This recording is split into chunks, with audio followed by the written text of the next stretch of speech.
சென்னை துறைப்பாக்கத்தில் பெண்ணை துண்டு துண்டாக வெட்டி சூட்கேஸில் அடைத்து வீசி சென்ற நபர்கள் குறித்து போலீசார் விசாரணை நடத்தி வருகின்றனர். கூடுதல் விவரங்களை செய்தியாளர் சரவணகுமார் வழங்க கேட்கலாம். சரவணகுமார், வணக்கம். இந்த சம்பவம் தொடர்பான முழு விவரங்களை பதிவு பண்ணலாம். சென்னை துறைப்பாக்கம் ஓஎம்ஆர் சாலையில குமரன்குடில் பகுதியில இன்று சந்தேகத்திற்கிடமான ஒரு சூட்கேஸ் இந்த காலையிலேயே கிடந்திருக்கிறது. அதிலிருந்து ரத்தம் கசிந்ததுனால அந்த வழியாக சென்றவர்கள் உடனடியாக போலீசாருக்கு தகவல் தெரிவித்தார்கள். துறைப்பாக்கம் போலீசார் சம்பவத்திற்கு விரைந்து அந்த சூட்கேஸை திறந்து பார்த்த பொழுது அதில் இளம்பெண் ஒருவரை துண்டு துண்டாக வெட்டி அதில் அந்த சூட்கேஸில் அடைத்து வைக்கப்பட்டது தெரிந்தது.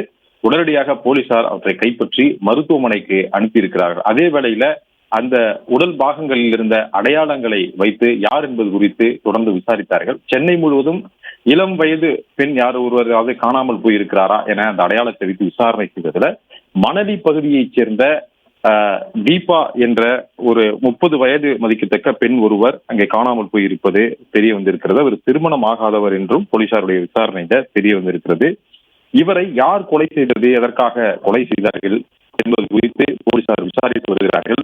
வேறு ஒரு இடத்தில் கொலை செய்து உடலை துண்டு துண்டாக வெட்டி சூட்கேஸில் வைத்து ஏதோ வாகனத்தின் மூலமாக கொண்டு இங்கே தூக்கி வீசி சென்றிருக்கலாம் என்று போலீசார் கூறுகின்றனர்.